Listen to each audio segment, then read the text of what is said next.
تو بھائی پتہ لگے کہ کوہاٹ میں اجتماع ہوا تھا، پھر کیا ہوا کہ وہاں سے جماعتیں نکلی، سال ساتواں چارواں چلا، کیا ہوا کہ مسجدیں آباد ہو گئیں، کیا ہوا کہ فجر میں مسجدیں بھر گئیں، کیا ہوا کہ اذان پہ بازار بند ہو گئے۔ ہاں اجتماع کے بعد مارکیٹیں بند ہو جاتی ہیں اذان پہ۔ وہاں صدر صاحب جو ہے نا کمیٹی کے، انہوں نے اجلاس بلایا، اپنی کمیٹی اپنی مارکیٹ کی جو ان کو بلایا اور ان سے بات کی کہ دیکھو بھی اذان پہ ہمارا بازار بند ہونا چاہیے۔ ہاں اجتماع ہوا تھا، ہاں کوہاٹ میں مسجدیں آباد ہو گئی ہیں، وہاں معاملات بڑے صاف ستھرے، وہاں کی جیلیں کیا ہوتی جا رہی ہیں خالی، وہاں کچہریوں کا رش کیا ہو رہا ہے کم ہوتا جا رہا ہے، اور مسجدوں میں رش، بولو بھائی، جیل بنتی ہے 1000 کے لیے، کتنے آتے ہیں 4000، مسجد بنتی ہے 1000 کے لیے، کتنے آتے ہیں 100۔ تو جب مسجدیں بے آباد ہوں گی تو جیلیں، بولو بھائی، اگر مسجدیں آباد ہو جائیں تو جیلیں، مسجدیں آباد ہو جائیں تو کچہریاں۔ ہاں مسئلوں کا حل دین ہے، دین کے بغیر کوئی مسئلے حل نہیں ہوں گے، اور دین آئے گا اس دعوت کی محنت سے، اور اس محنت کی ذمہ داری ہر مسلمان پر ہے، ہر مسلمان پر ہے کہ جتنا بھی شر ہے اور فساد ہے اور فتنے مسائل ہیں، اس کی وجہ مال کی کمی نہیں ہے، چیزوں کی کمی نہیں ہے، اس کی وجہ دین میں کمی ہے، اعمال میں کمی ہے، اللہ کو ناراض کیا ہے۔ اب دین آئے گا دین کی محنت سے، دین کی محنت کو چھوڑا، اس لیے دین میں کمی آئی، دین میں کمی آئی، اللہ کی نگاہ سے گر گئے، اس لیے گھر گھر مسائلستان، گھر گھر مسائلستان بن گیا۔ ہاں کیکر کا درخت لگا کے آم کا انتظار کرنا جہالت، پانی پہ لکیریں کھینچنا بیوقوفی، ریت پہ دیوار کھڑی کرنا نادانی کی بات، چھت پہ اونٹ تلاش کرنا حماقت ہے۔ اللہ کو ناراض کر کے مسائل کا حل نہیں ہو سکتا، نماز چھوڑ کے مسئلوں کا حل نہیں ہو سکتا، قرآن چھوڑ کے مسئلوں کا حل نہیں ہو سکتا، دین کو چھوڑ کے، شریعت کو چھوڑ کے مسئلوں کا نہیں ہو سکتا۔ مسئلوں کا حل دین ہے، مسئلوں کا حل اللہ کو راضی کرنا ہے، اللہ مسئلے حل کریں گے، ہم نہیں مسئلے حل کر سکتے، حکومتیں مسئلے حل نہیں کر سکتی، کوئی حکومتوں سے مطالبہ نہیں کرتا، حکومت کو چاہیے کہ ملک سے گرمی ختم کرے، کوئی دعویٰ نہیں کرتا ہم حکومت میں آ کر ملک سے گرمی ختم کریں گے، سب مانتے ہیں یہ اللہ کا نظام ہے، گرمی کا نظام، سردی کا نظام، بارشوں کا نظام، دن رات کا نظام، چاند کا بڑھنا گھٹنا، یہ اللہ کا نظام ہے، کسی کا دخل نہیں۔ حالات بنانا یہ بھی اللہ کا کام ہے، اللہ حالات بنائے کوئی بگاڑ نہیں سکتا، اللہ بگاڑ دے کوئی بنا نہیں سکتا۔ امن یہ بھی اللہ کی طرف سے ہوگا، ہمیں تو اللہ کی طرف رجوع کرنا ہے، ہمیں تو اللہ کو راضی کرنا ہے، ہمیں دین اپنی زندگیوں میں لانا ہے، تو دین ہوگا پھر اللہ ہمارا ساتھ دے گا، وہ اللہ ہمارے مسئلے حل کرے گا، دنیا کے اور آخرت کے۔ اللہ کے بغیر مسئلے حل نہیں ہو سکتے، اور اللہ ساتھ کب ہوگا؟ جب دین ہوگا۔ دین کب ہوگا؟ جب دین کی محنت ہوگی، اور اس محنت کی ذمہ داری ہر مسلمان پر ہے، یہ ہماری سعادت ہے، ہماری سعادت ہے۔ تو تبلیغ بھائی اس سائل کی طرح کی ندا ہے، اس سائل کی طرح کی ندا ہے جو کہتا ہے جو دے اس کا بھی بھلا، جو نہ دے اس کا بھی بھلا۔ زبردستی کوئی نہیں، زبردستی کوئی نہیں، لیکن عقل مند کے لیے اشارہ کافی ہے، عقل مند کے لیے اشارہ کافی ہے۔ اس سارے مجمع سے گزارش ہے کہ سب نیت کریں، ہمیں دین کو دنیا میں پھیلانا ہے انشاءاللہ، ہمیں دین کی محنت کرنی ہے انشاءاللہ، ہمیں مسجدوں کو آباد کرنا ہے انشاءاللہ، ہمیں اللہ کے راستے میں نکلنا ہے انشاءاللہ۔ اللہ سے مانگیں اللہ ہمیں توفیق دے، اللہ اور کوشش کریں۔ کوشش کیا ہے؟ طے کریں۔ السلام علیکم۔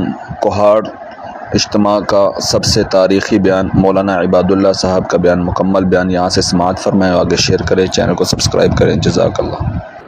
اور بات کو توجہ سے سننا، دھیان سے سننا، عمل کی نیت سے سننا، اور پھر آگے پہنچانا ہے، دعوت دینا ہے، اس پر آنا ہے، اس پر سب کو لانا ہے، اور آخر تک بیٹھنا، درمیان میں سے اٹھ کے نہیں جانا۔ ہاں سب اس کا اہتمام فرمائیں گے نا انشاءاللہ۔ باہر والے ساتھیوں سے بھی گزارش ہے بھائی چلنا پھرنا نہ ہو، کسی اور کام میں نہ لگیں. اس وقت کوئی دسترخوان، چائے، کھانا پینا، ملاقاتیں نہیں. اس وقت تو بھائی جس مقصد کے لیے ہم جمع ہوئے ہیں اسی میں لگیں، کسی اور کام میں نہ لگیں. آپس میں باتیں نہ ہوں، بالکل خاموشی. جو بات کر رہے ہیں قریب والے ساتھی ان کو بہت ہی نرمی سے اشارے سے خاموش کروائیں.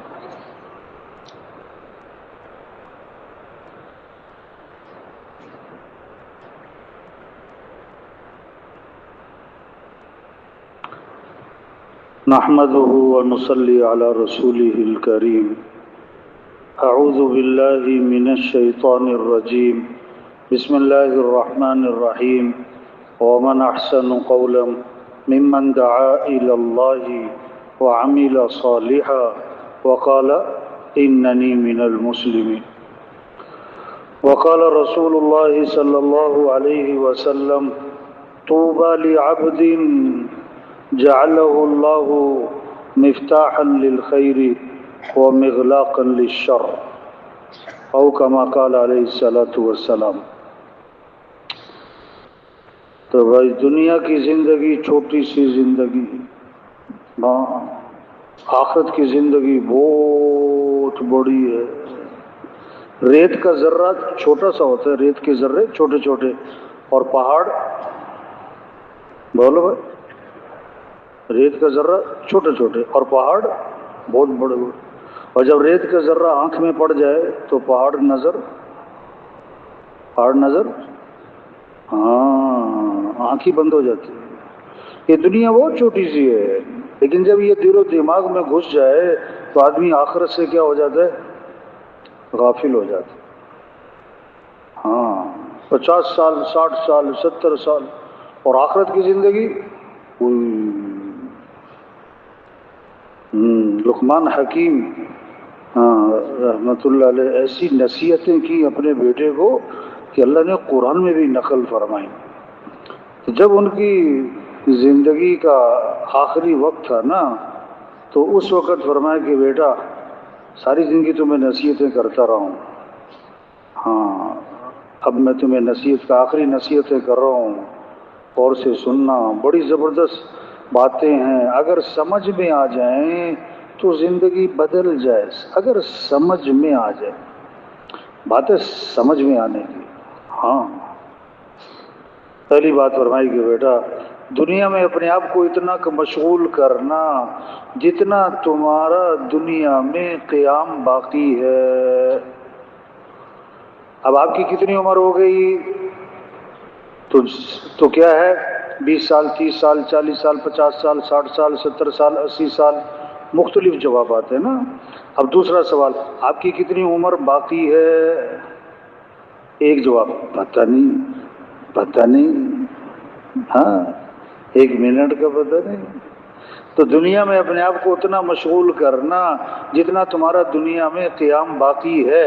تو کتنا باقی ہے کہ 1 منٹ کا پتہ نہیں، تو زیادہ اپنے آپ کو نہ پھنسانا دنیا میں. دوسری بات فرمائی، آخرت کی اتنی تیاری کر لینا جتنا آخرت میں قیام کا ارادہ ہے. اب آخرت میں کتنا رہنا ہے؟ سال، 2 سال، 50 سال نہیں، ہمیشہ. ہاں تو اتنی تیاری کر لینا پھر جتنا آخرت میں قیام کا ارادہ ہے. ہاں تیسری بات فرمائی، جب تک جہنم سے خلاصی کا یقین نہ ہو جائے، جہنم سے خلاصی کی کوشش میں لگے رہنا. مرنے کے بعد یا جنت یا جہنم. ہاں کامیاب کون، ناکام کون؟ سب کامیابی چاہتے ہیں، سب ناکامی سے بچنا چاہتے ہیں. کوئی نہیں چاہتا میں ناکام ہو جاؤں. ہاں تو کامیاب کون ہے؟ جو جہنم سے بچا لیا گیا، جو جنت میں داخل کر دیا گیا. وَمَنْ زُحْزِحَ عَنِ النَّارِ وَأُدْخِلَ الْجَنَّةَ فَقَدْ فَازَ. جو جہنم سے بچا لیا گیا، جنت میں داخل کر دیا گیا، یہ کامیاب ہو گیا. ہاں تو پورا زور لگا دینا کہ میں جہنم سے بچ جاؤں. جب تک یقین نہ ہو جائے کہ بچ گیا اس کو تک زور لگانا. چوتھی بات فرمائی جتنا تم اللہ کے محتاج ہو نا، جتنا تم اللہ کے محتاج ہو نا اتنا اللہ کو راضی کر لینا، اتنی اللہ کی عبادت کر لینا. ہم اللہ کے تھوڑے محتاج ہیں کہ زیادہ محتاج ہیں؟ بولنے میں کس کے محتاج؟ دیکھنے میں کس کے محتاج؟ سننے میں کس کے محتاج؟ پلک جھپکنے میں کس کے محتاج؟ کھانے چبانے میں کس کے محتاج؟ نگلنے ہضم ہونے میں کس کے محتاج؟ ہر آن ہر گھڑی کس کے محتاج؟ لاکھ روپے بھی کماؤ پھر بھی کس کے محتاج؟ کروڑ بھی کماؤ پھر بھی کس کے محتاج؟ 10 ارب بھی کماؤ پھر بھی کس کے محتاج؟ تو اللہ کو جتنے تم اللہ کے محتاج ہو اتنی اللہ کی کیا کرنا؟ بندگی، عبادت، اتنا اللہ کو راضی کر لے. پانچویں بات فرمائی جتنا جہنم کی آگ برداشت کرنے کا حوصلہ ہے، ہوئے ہوئے ہوئے ہوئے، جتنا جہنم کی آگ برداشت کرنے کا حوصلہ ہے اتنے گناہوں پر جرت کر لینا. گناہ کر لو، جھوٹ بول لو، نمازیں چھوڑ دو، ناچ گانا، بے حیائی، سود، رشوت، دھوکہ، خیانت، بہنوں کا حق دبا لو، فجر میں سوتے رہو، یہ گناہ کر لو کتنے؟ جتنا جہنم کی آگ برداشت کر سکتے. ہائے ہائے ہائے ہائے، توبہ اللہ سب کی حفاظت فرمائے. حضور اکرم صلی اللہ علیہ وسلم کو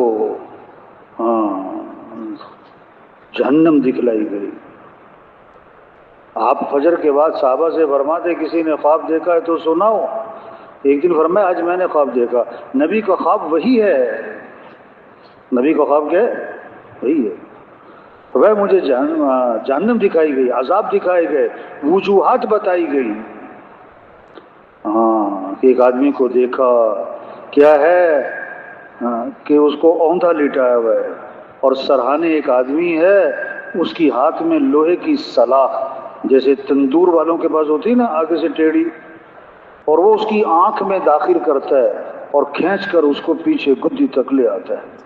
یا اللہ. پھر اس کے ناک کے نتھرے میں ڈالتا ہے اور کھینچ کر اوپر پیچھے تک لے آتا ہے، اور پھر اس کے منہ میں ڈالتا ہے اور پھر کھینچ کے اوپر تک لے آتا ہے، اور پھر دوسری طرف کرتا ہے تو پہلی جانب ٹھیک ہو جاتی ہے. یہی ہو رہا ہے. بھئی یہ کون ہے؟ یہ کون ہے؟ کہ یہ وہ آدمی ہے کہ صبح گھر سے نکلتا تھا اور جگہ جگہ جگہ جگہ جھوٹی باتیں پھیلاتا تھا. یہ جھوٹ بہت بولتا تھا. یا اللہ، یہ اس کی سزا ہے، اس کی سزا ہے. اب اتنا جھوٹ بول لینا جتنا جہنم کی آگ برداشت کر سکتے. آگے گئے تو ایک آدمی ہے وہ سیدھا لٹایا ہوا ہے، سیدھا. سرہانے ایک آدمی ہے اس کے ہاتھ میں پتھر ہے، وہ پتھر اٹھا کے اس کے سر پہ مارتا ہے اور سر اس کا کچلا جاتا ہے، پتھر لڑک جاتا ہے. وہ پتھر اٹھا کے لاتا ہے تو سر پھر سے ہی سلامت ہو چکا ہوتا ہے. بھئی یہ کون ہے؟ کہ یہ وہ آدمی ہے جس نے قرآن یاد کیا تھا پھر بھولا دیا تھا، اور فجر کی نماز چھوڑ کر بڑا سوتا رہتا تھا. فجر کی نماز چھوڑ کر بڑا سوتا رہتا تھا. اب فجر میں سوتے رہو، فجر نہ پڑھنا. کتنی فجر چھوڑنا؟ جتنا جہنم کی آگ برداشت کر سکتے. آگے گئے تندور ہے، تندور، اور اس میں آگ کے شعلے بھڑک رہے ہیں. جھانک کے دیکھا تو اس میں ننگے مرد اور ننگی عورتیں اور جل بھن رہے کباب کی طرح، اور ان کی چیخو پکار ہے کہ یہ کون ہے؟ کہ یہ زنا کرنے والے مرد اور زنا کرنے والی عورتیں ہیں. اللہ. آگے گئے نہر ہے خون کی طرح، سرخ پانی ہے، اس میں ایک آدمی تیر رہا ہے. تیرتا ہوا کنارے پہ آتا ہے، کنارے پہ ایک آدمی ہے، اس کے ہاتھ میں پتھر ہیں، وہ پتھر اس کے منہ میں ڈالتا ہے، وہ پتھروں کو نگلتا ہے اور پھر تیرتا ہے، پھر کنارے پر آتا ہے، پتھروں کو نگلتا ہے. بھئی یہ کون ہے؟ یہ کیا ہو رہا ہے؟ کہ یہ وہ آدمی ہے جو دنیا میں سود کھایا کرتا تھا. یا اللہ. ہاں تو بیٹا اتنے گناہوں پر جرت کر لینا جتنا تم جہنم کی آگ برداشت کر سکتے، اتنے گناہوں پر جرت کر لینا. ہاں چھٹی بات فرمائی، چھٹی بات، ہاں کہ بیٹا جب گناہ کرنا ہے نا، نہیں باز آنا تم نے تو گناہ کر لینا، گناہ کر لینا، لیکن گناہ کرنے کے لیے کوئی ایسی جگہ تلاش کر لینا جہاں اللہ اور اس کے فرشتے نہ دیکھ رہے ہوں، جہاں اللہ اور اس کے فرشتے نہ دیکھ رہے. آدمی نے غلط کام کرنا ہوتا ہے نا تو چھپ کے کرتا ہے، ہاں کوئی دیکھ نہ لے. ہاں استاد نے شاگردوں کو ایک ایک چھری دی، ایک ایک چوزا دیا، وہاں ذبح کر کے لاؤ جہاں کوئی نہ دیکھ رہا ہو. یہ 2 منٹ میں کوئی ذبح کر رہا ہے، کوئی 3 منٹ، کوئی 4 منٹ، کوئی 5 منٹ. ایک شاگرد آیا بھی دیر سے اور ذبح بھی کر کے نہیں لایا. تو بھئی تم آئے بھی دیر سے اور ذبح بھی نہیں کیا کہ جی آپ نے کہا تھا کہ بھئی وہاں ذبح کرنا جہاں کوئی نہ دیکھ رہا ہو. میں جگہ جگہ کیا لیکن جہاں جاؤں اللہ تو دیکھ رہے ہیں، جہاں جاؤں اللہ تو دیکھ رہے ہیں، تو میں کیسے ذبح کرتا؟ ہاں یہ سب فیل ہو گئے، تم پاس ہو گئے، تم پاس ہو گئے. ہاں باپ گیا چوری کرنے، بیٹے کو ساتھ لے گیا، درخت پہ چڑھ گیا، پھل چوری کر توڑ رہا تھا. بیٹے سے کہا بیٹا اگر کوئی دیکھے نا تو آواز دے دینا. تو بیٹے نے آواز دی تو باپ اترا بھاگا، دور جا کے پوچھا بیٹا کون دیکھ رہا تھا؟ انہوں نے کہا اللہ میاں دیکھ رہے تھے، اللہ میاں دیکھ رہے تھے. ان اللہ لا یخفی علیہ شیء فی الارض ولا فی السماء. ہاں اللہ پر کوئی چیز مخفی نہیں، نہ آسمان میں نہ زمین میں. یعلم سرکم وجہرکم، اللہ تو تمہارے ظاہر کو بھی جانتا ہے، تمہارے باطن کو بھی جانتا ہے. ہاں علیم بذات الصدور، وہ تو دلوں کے بھیدوں کو بھی جانتا ہے. واتقوا اللہ واعلموا ان اللہ بکل شیء علیم، اللہ سے ڈرو ڈرو اور جانو اس بات کو کہ جو تم کر رہے اللہ خوب جانتا ہے. واتقوا اللہ واعلموا ان اللہ بما تعملون بصیر، ڈرو اللہ سے اور جانو اس بات کو کہ جو تم کر رہے اللہ دیکھ رہا. ان ربک لبالمرصاد، بے شک تیرا رب تو تیری گھات میں لگا ہوا ہے، تیرا رب تو تیری گھات میں لگا ہوا ہے. وما ربک بغافل عما تعملون، جو تم کر رہے اللہ غافل نہیں ہے. ہاں اللہ دیکھ رہا ہے، وہ دیکھ بصیر، وہ علیم جاننے والا، وہ سمیع سننے والا، وہ قدیر قدرت والا ہے. ہاں اللہ قدرت والے. ان اللہ علی کل شیء قدیر، بے شک، شک نہ کرنا اللہ، ان کیا ہے؟ بے شک، شک نہ کرنا اللہ ہر چیز پر قدرت والا ہے، اللہ ہر چیز پر قدرت والا ہے.